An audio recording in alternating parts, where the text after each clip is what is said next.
Assalamualaikum warahmatullahi wabarakatuh. Marhaban ya Ramadan. Pemirsa MNC yang dirahmati Allah Subhanahu wa taala. Bismillah walhamdulillah wassalatu wassalamu ala Rasulillah Sayyidina Muhammad ibn Abdillah wa ala alihi wa sahbihi wa man tabi'a huda. La haula wa la quwwata illa billah. Ibadah puasa adalah ibadah yang rahasia. Kenapa dikatakan rahasia?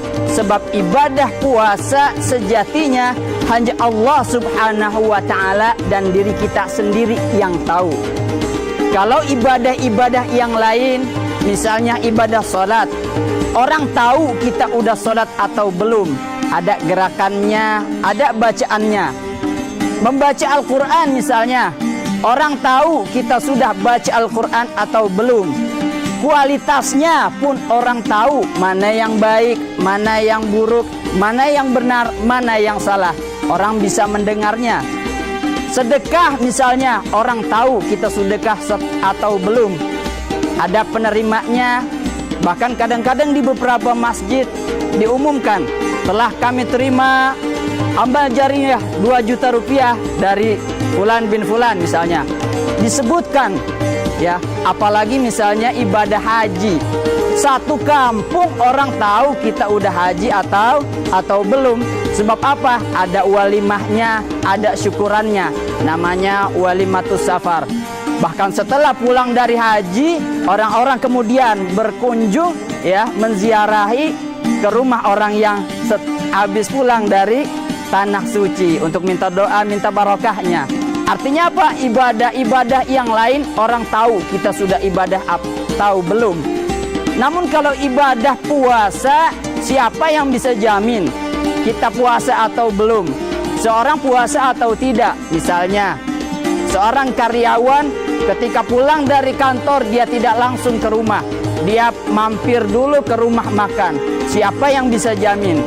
Misalnya lagi kita ya, di tengah siang hari kita masuk ke dalam mobil kita kunci di dalam mobil kita sendirian, kita makan, kita minum, tidak ada yang tahu. Atau misalnya lagi di tengah hari, siang hari bolong misalnya, saking hausnya ketika berwudu, itu wudu air dimasukkan kumur-kumur namun tidak dikeluarkan lagi. Siapa yang tahu?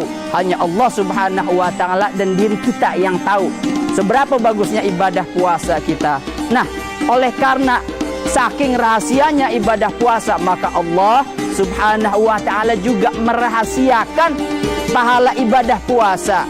Kalau ibadah yang lain Allah sebutkan pahalanya, Rasulullah sebutkan pahalanya. Salat misalnya, Rasulullah sebutkan salatul jama'ati afdalu min salatil fardhi bi 27 darajah. Salat berjamaah pahalanya, salat sendirian pahalanya 1. Salat berjamaah pahalanya 27. Rasul sebutkan. Misalnya lagi membaca Al-Quran, Rasul sebutkan man qara'a harfan min kitabillah. Barang siapa yang membaca 1 huruf dari Al-Quran, falahu hasanah, maka dia mendapatkan 1 pahala kebaikan. Wal hasanatu bi asyri amsalihha. Kata Rasul, 1 pahala kebaikan dicatat sebagai 10 pahalanya. La aqulu alif lam mim harfun. Ya, kata Rasulullah, alif lam mim itu bukan 1 huruf, walakin alifun harfun. Alif 1 huruf, lam 1 huruf, dan mim 1 huruf. Kita baca alif lam mim saja, itu pahalanya sudah 30. Bayangkan berapa pahalanya kalau kita baca 1 juz 1 Al-Quran. Nah, oleh karena yang lainnya rahasia, maka Allah Subhanahu wa ta'ala juga merahasiakan pahala puasa. Kata Allah, pahala puasa yaqulu amal ibni Adam yudha'afu lahu hasanah bi 'ashri amsalihha ila 700 illa saum fa innahu li wa ana ajzi bihi. Kata Allah, ya, semua amal ya, amal kebaikan ibnu Adam, manusia, semua dilipat gandakan mulai dari 10 sampai 700 kecuali puasa. Maka puasa ya, itu pahalanya hanya Allah yang tahu. Bagaimana? Puasa itu pahalanya bisa 0, bisa tak terhingga, tergantung kualitas puasa kita. Kata Rasul, yang puasa pahalanya 0 bagaimana? Ya, kam min shaimin laisa lahu min siyamihi illa ju' wal atash. Betapa banyak orang dia puasa tidak mendapatkan pahala apa-apa dari puasanya, melainkan hanya mendapat rasa lapar dan rasa haus. Kenapa? Dia puasa hanya tidak makan, tidak minum, namun matanya tidak dijaga, telinganya tidak dijaga, lisannya tidak dijaga, tangannya tidak dijaga, dan kakinya tidak dijaga. Pemirsa MNC yang dirahmati Allah, ibadah puasa sejatinya adalah puasa seluruh anggota badan kita. Lisan kita puasa dari berkata bohong, berkata yang mencaci maki orang lain, berkata fitnah, namimah, adu domba, provokatif, dan lain sebagainya.